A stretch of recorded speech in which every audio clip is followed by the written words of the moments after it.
Hello, everyone. For Disruption Drives, I'm starting a very special episode about a topic that is near and dear to really this entire concept of disruption. And I have two wonderful leaders in the world of autonomous vehicle and transport. I want to introduce Samantha Lin first. Samantha Lin is a world-class founder, one of the very few people who spends her day building AI native products for transport. She led product management for Uber's autonomous vehicle marketplace that is taking the world by storm now. She knows a thing or two about using data-backed research to deploy functional safety because she comes from a background in data science and machine learning, really at the cutting edge of technology. I also want to introduce Katelyn Magney-Miller. Katelyn is the lead communications director for the Partners for Autonomous Vehicle Education, PAVE, where she works on educating the public, agencies, transport, and corporates about the benefits and pitfalls on the future of transportation. She probably has one of the toughest jobs in the world for new disruption. She also happens to serve on the boards and leads marketing for Women in Automotive Technology, a professional organization for women in the automotive and technology sector. So, this concept of what we're going to talk about today is very personal, I know, to Katelyn and, of course, to Samantha. So, Samantha and Katelyn wanted to welcome you on the show. And wanted to start off with a very broad question because we're talking about fundamentally what we're talking about is are autonomous vehicles going to make women, very specifically, or genders safer?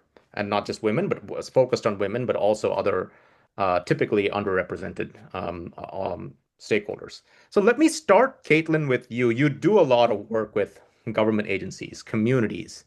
Do you think this topic of gender safety. We talk about functional safety a lot, the technical safety of a product. But do you think this actual perception of perceived safety for women, for underrepresented classes of society, does it get the airtime in transport that it deserves? Yeah, it's an interesting question. Sorry. So as you said, PAVE's a nonprofit that's really dedicated to educating the public and the public sector on AVs and their potential.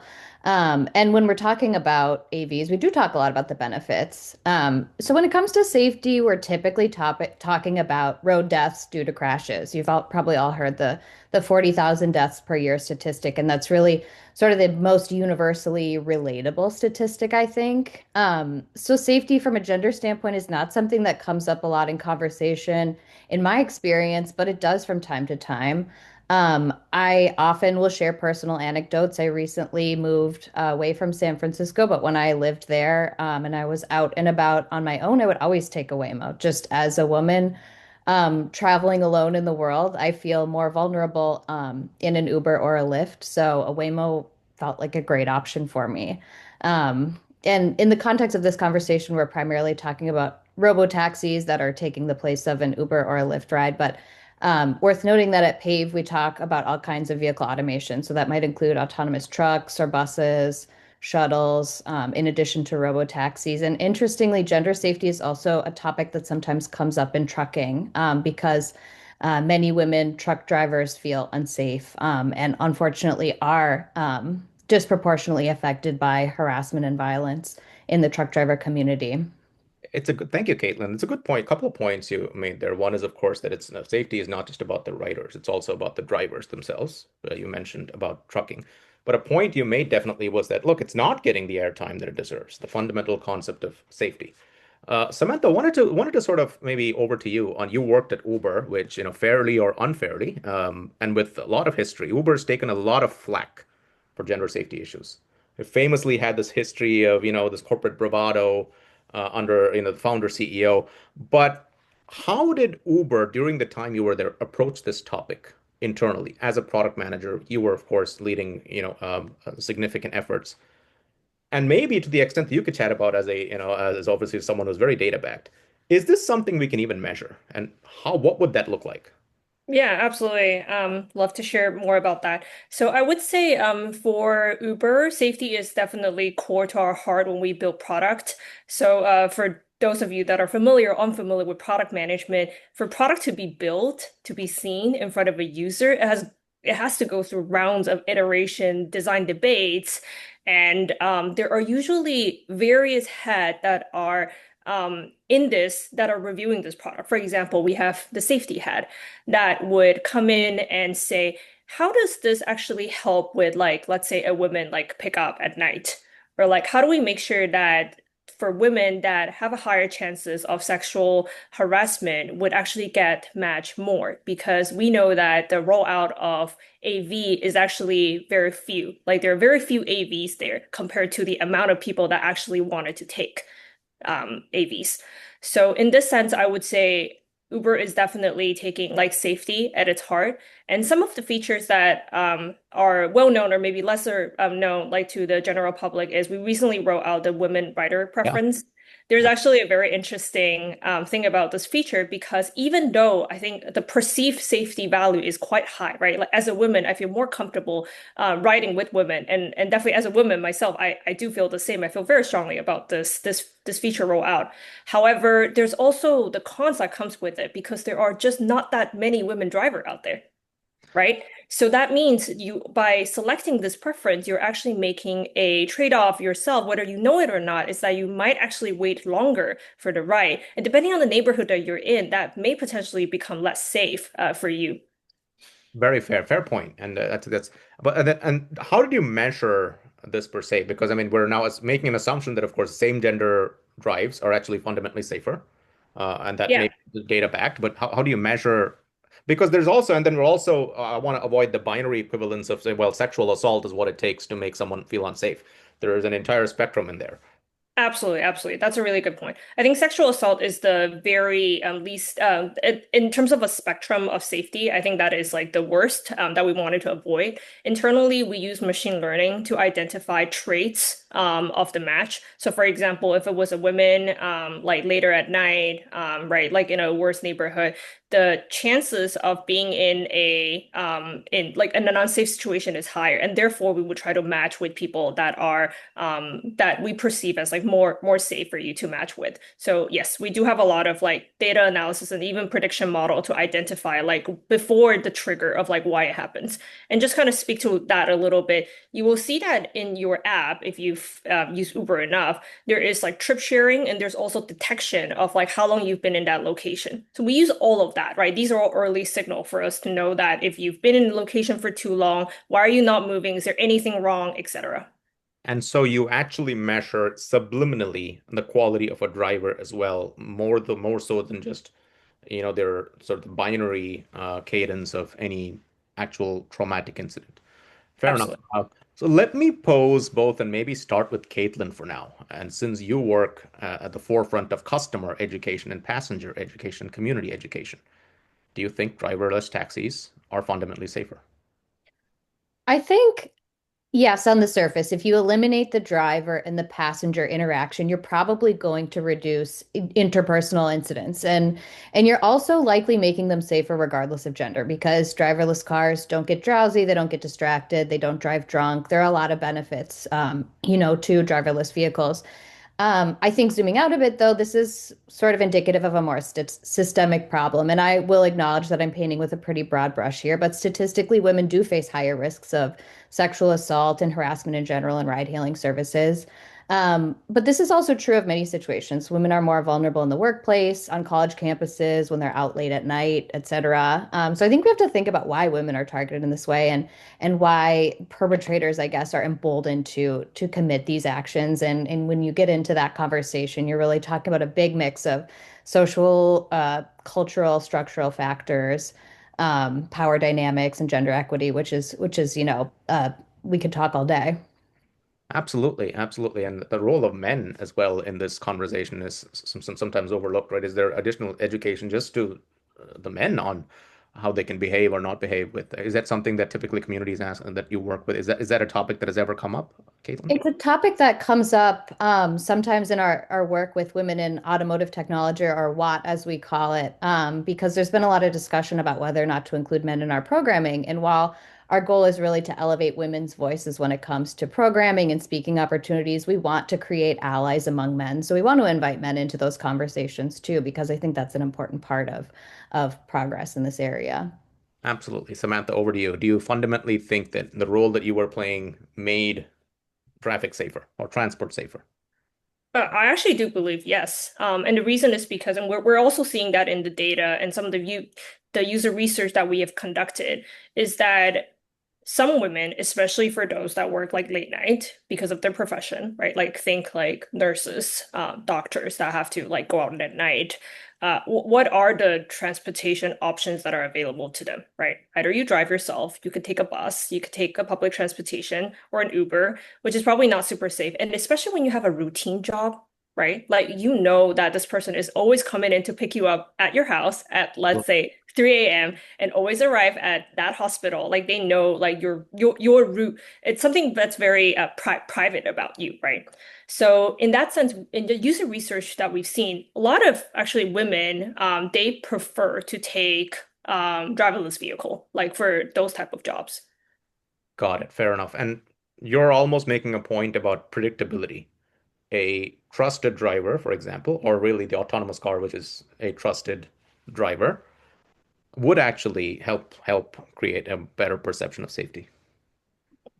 Yeah, correct. And also, I think that's the beauty of technology is one, it is predictable. Like once you've taken the route, like we know that's the route, and then we can also help you like reduce the ETA better, just versus like in a human driver case, like imagine having to use surge pricing to wake someone up at 3 a.m. to drive.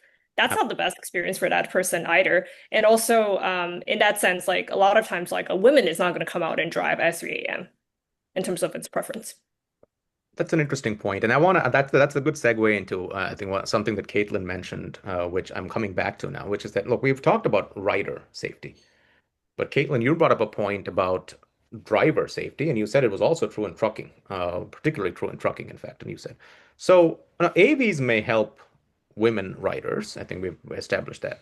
But now, look, the role of a driver will probably is changing more to fleet managers and maybe mechanics and so on. Um, so are we fundamentally just making when some of these fleet managers again lower income neighborhoods potentially unsafer neighborhoods not to cause any generalizations, but are we simply just spreading the problem elsewhere? It's an interesting question to get into, jobs in the industry. We get a lot of questions about that in the workforce shifts with the transition to automation. Most of the research that we're seeing right now has found that automation is going to create jobs. They're also going to be higher paying jobs, and this transition is going to take place over several decades, meaning that actual job displacement is going to be pretty limited.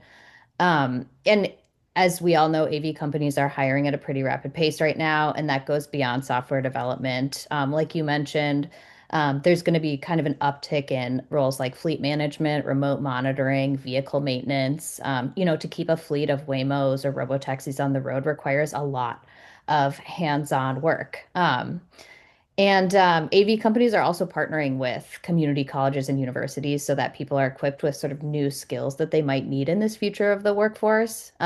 So is this hurting women drivers? I think if job impacts are impacting drivers, it won't be any more women than men.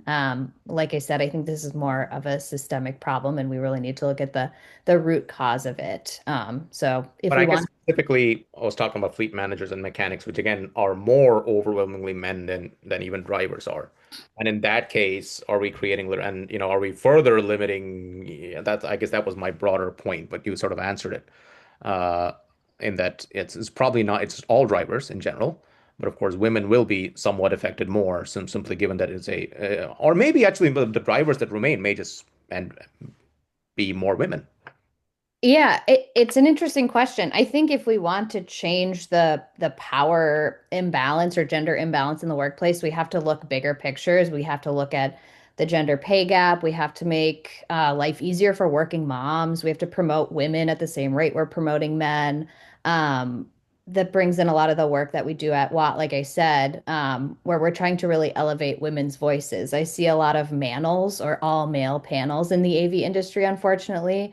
That's not helping our cause. We really need to elevate women's voices in this industry if we want to make like a bigger picture change in gender balance, I think. Absolutely. Fair enough. Absolutely. So let me sort of close with Samantha. Oh, yeah. Samantha, I would love to actually just touch on that question a little bit. So interestingly enough, we actually did a research at Uber, trying to use like data to understand like is there a pay gap? Like, are we actually causing this pay gap, or is this like something that like there is other external factor that causes it?